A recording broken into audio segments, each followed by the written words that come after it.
writing from the 1970s, and she's arguing that looking into the future, as you're seeing the social expectations assigned to women, I in the early 1970s, you're talking about it, like in the media, it was like in the shows, watch shows in the 70s, a lot of it is about women.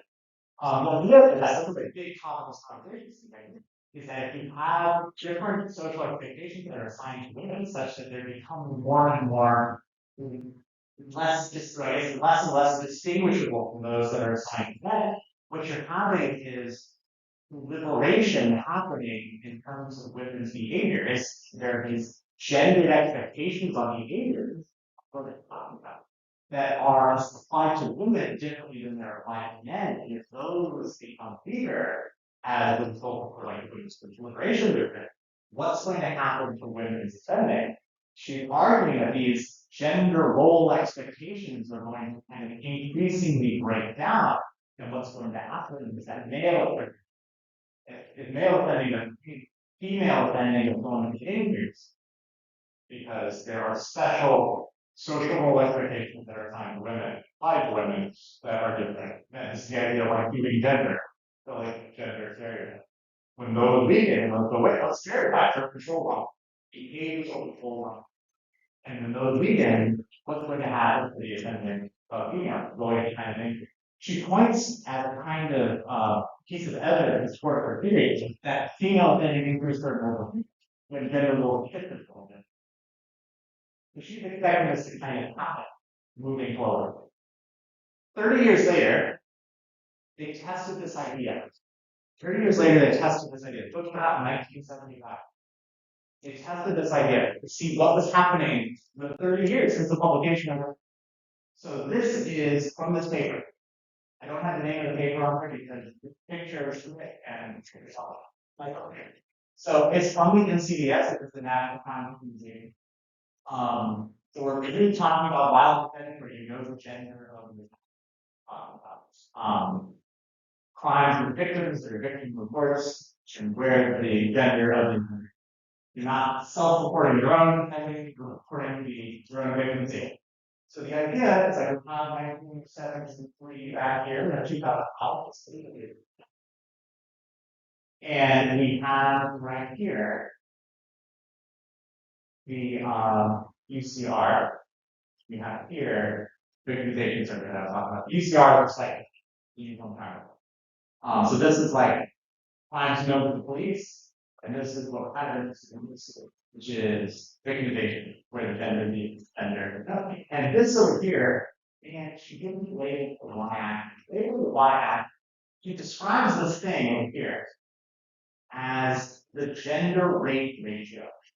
It's kind of a weird way of saying, but we're interpreting right now, the proportion of the crime that's committed by women.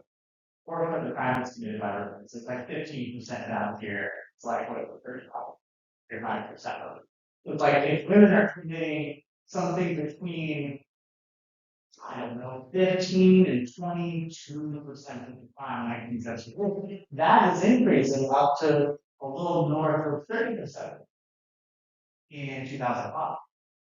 That's exactly what Albert would anticipate. It's exactly what she expected.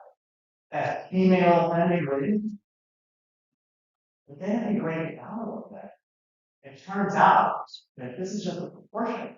Proportions are bound to that. We're seeing here, this is female offending. But this is male offending. These are the same things. You know why I got simple assault here? Violent crime. Simple assault is like the most prevalent violent crime. It's just not treated. It's very common, but it's not treated all that much. The idea here is that while this is increased, the gender rate ratio, the proportion of crimes committed by women is increasing. This is due to a decline in male offending. Male offending decline. Women offending basically back the dramatic, it wasn't an increase in female offending, but a decrease in male offending. This is a new thing. This is a new thing that we have in university. Prior to that, you did not have security. So now we have a new social relationship. Why is it that male offending is violent? Why did that happen? There are a couple of possibilities. One possibility is that alongside the liberation of women, you also see male social role changing a little bit. What sometimes people call the domestication of men. The domestication of men. Your social role as like a father in the household is different in 2005 than it was in 1975. So controlling of social institutions might be increasing rather than decreasing. It's basically the opposite of what she expected, but yet it produces the same relationship in a way.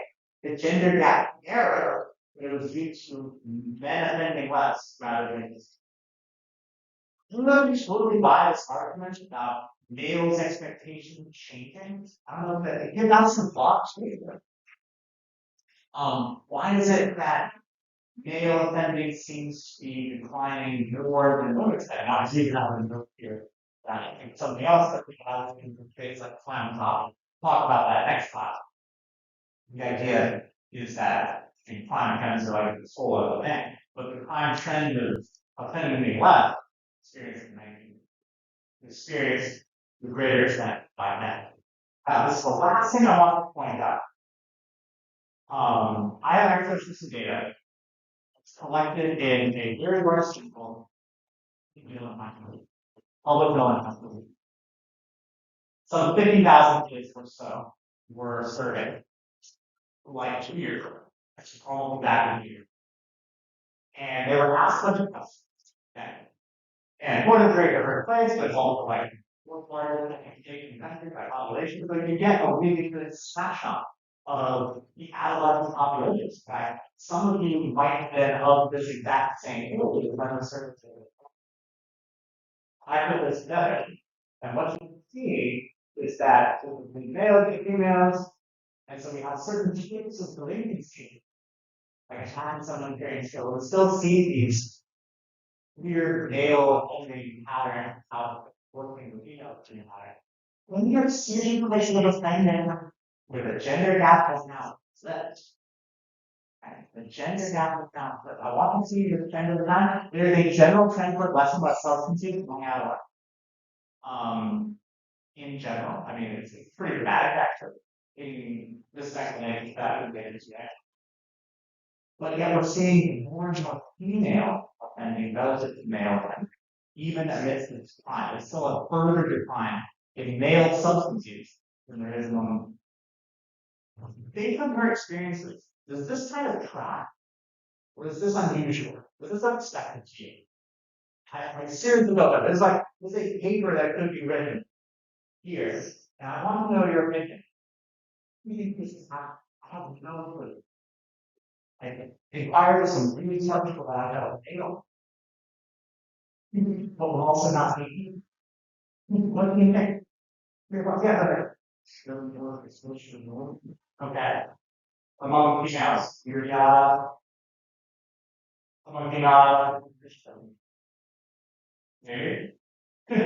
Other thoughts, perhaps. So see gender norms become a little bit different. Over here. The child perspective can do. When the girls more involved in girls and boys, yeah, this does play in the arrows. Definitely. Wow. That was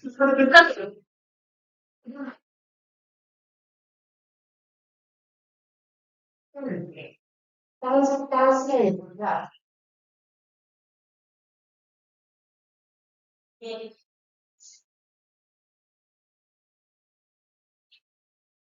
That, sad.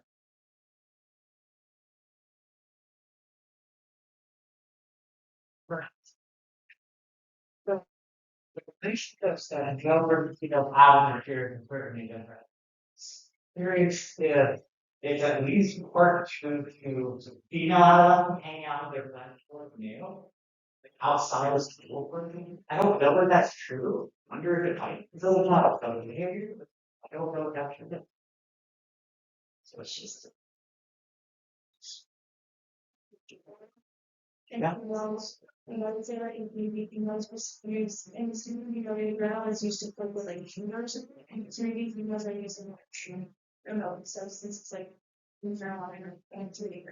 Yes.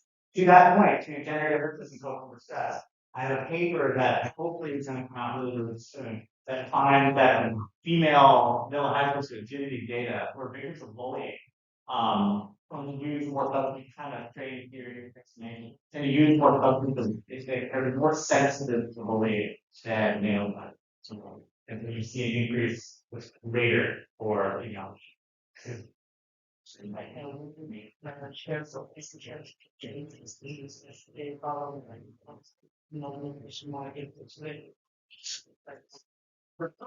We are talking about the two case.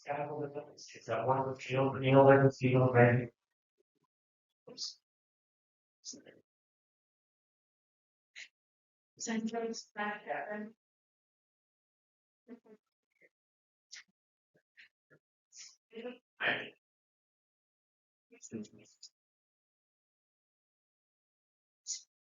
Yeah.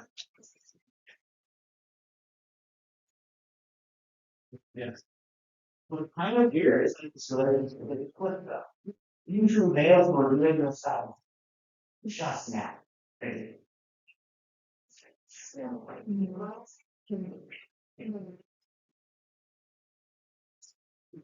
Oh, interesting.